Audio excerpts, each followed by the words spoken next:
Buku ini adalah sebuah kesaksian tentang peristiwa genosida kemanusiaan paling mengerikan di balik pembangunan Jalan Raya Pos atau yang lebih dikenal dengan Jalan Dendels. Nama saya Ria dan ini adalah review buku Jalan Raya Pos, Jalan Dendels karya Pramudia Anantatur. Siapa sih yang nggak tahu Gubernur Jenderal Dendels si Tuan Besar Guntur? Semua yang pernah belajar sejarah di Indonesia pasti tahu. Dia dengan kebengisannya memberlakukan sistem rodi yang membunuh ribuan rakyat Hindia Belanda. Namun, bagaimana cerita lengkapnya mungkin belum banyak yang benar-benar paham. Sebenarnya, saat Dendels ditunjuk menjadi Gubernur Jenderal Hindia, harapan terhadapnya cukup memberikan angin segar. Dia diharapkan untuk memulai babak baru dalam pemerintahan Hindia dan memerangi penyalahgunaan kekuasaan, membenahi perdagangan dan pertanian. Namun, watak Dendels sendiri tidak mendukung tugas itu. Ia juga digambarkan sebagai seseorang berhati baja sekaligus berkepala angin, tidak punya kekuatan untuk menghadapi argumen, baik dan buruk, benar atau salah, dan langsung mengancam dengan bentakan akan menembak mati lawan argumentasinya. Pada awal, Pram menguraikan bahwa Jalan Raya Pos adalah sebuah proyek genosida yang tentunya bukan pertama dan juga bukan terakhir yang dialami bangsa ini. Menurut Pram, dalam buku ini terdapat beberapa kisah pembantaian yang dilakukan Belanda pada rakyat Hindia Belanda. Seperti kisah pembantaian yang terjadi di Pulau Banda pada tahun 1621 yang dilakukan oleh Jan Pieter Zoon. Kemudian kisah tanam paksa yang dilakukan oleh Van den Bosch di berbagai perkebunan dan jalan kereta api. Dengan buku ini, Pram mencoba menyampaikan sisi kelam dari pembantaian yang dilakukan Dendels dengan pembangunan Jalan Raya Pos.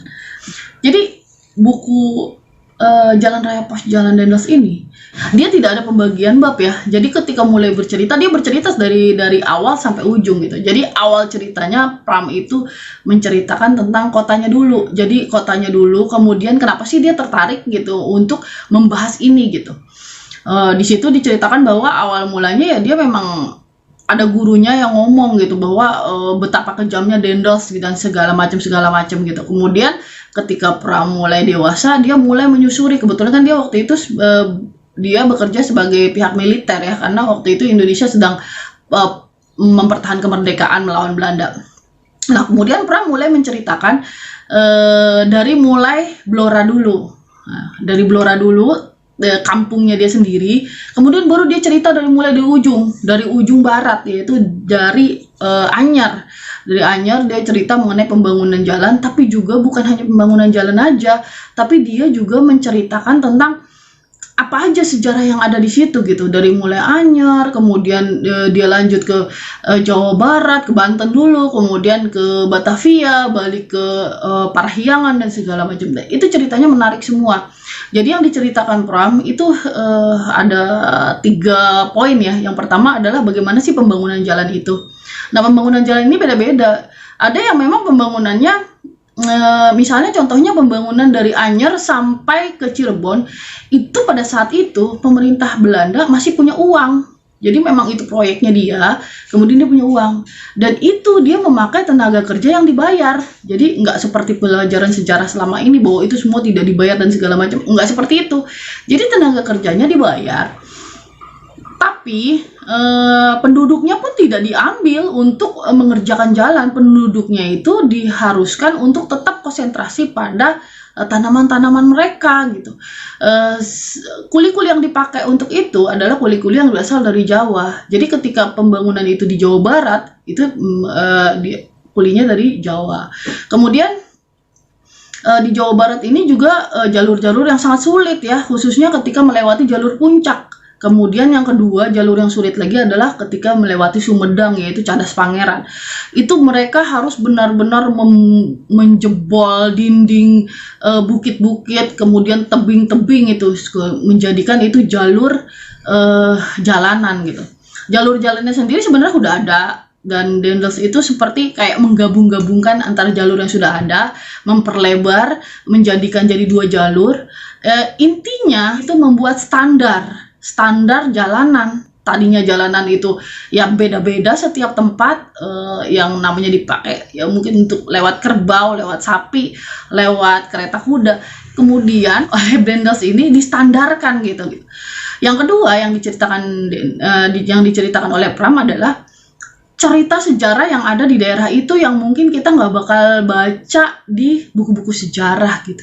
Nah, yang ketiga yang diceritakan oleh Pram di sini adalah apa yang terjadi di masa lalu dan apa yang terjadi di masa depan juga gitu. Sebelumnya kan memang udah diceritakan apa yang terjadi di masa lalu, pertikaian antara raja-raja lokal gitu. Tapi juga Pram menceritakan sesudah apa yang terjadi di masa depan gitu. Kita tahu dalam sejarah, dalam pelajaran sejarah zaman dulu kan kita tahu bahwa yang namanya masa Dendels itu bukan terakhir kita mengalami masa yang sangat sulit. Sesudah Dendels ada lagi masa terburuknya selama penjajahan Indonesia, yaitu kultur stelsel atau tanam paksa. Nah, kemudian Pram juga menceritakan apa sih yang terjadi pada masa tanam paksa di situ. Misalnya ada cerita, tidak semua tempat, tidak semua daerah diceritakan oleh Pram mengenai tanam paksa, tapi jika ada Pram menceritakannya gitu. Kemudian apa sih yang terjadi pada masa sesudah tanam paksa gitu, pada masa misalnya pada masa Orde Baru, apa yang terjadi gitu. Pram juga menceritakan tentang itu gitu. Jadi ada 3 hal yang diceritakan di buku ini gitu. Karena bentuknya nggak ada pembagian bab, jadi menurut saya ini buku ini kalau nggak orang suka banget, kalau nggak orang akan capek banget untuk baca gitu. Tapi menurut saya nggak mungkin ada orang yang bilang buku ini jelek. Ini bukunya semua pasti saya percaya semua orang yang baca buku ini atau melihat buku ini semua akan bilang buku ini bagus gitu. Terus buat saya sendiri karena penggemar sejarah, ini buku ini jadinya jatuhnya menyenangkan sekali. Seakan-akan saya tuh kayak duduk gitu, diajak duduk, di depan saya ada orang, ya mungkin Pram lah gitu, orang yang sangat tahu gitu tentang sejarah gitu. Kemudian dia mulai cerita itu panjang banget, cerita dari Anyer sampai Panarukan, cerita bagaimana tentang pembangunan jalan raya pos.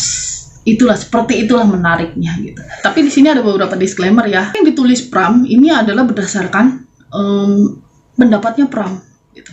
Pendapatnya Pram.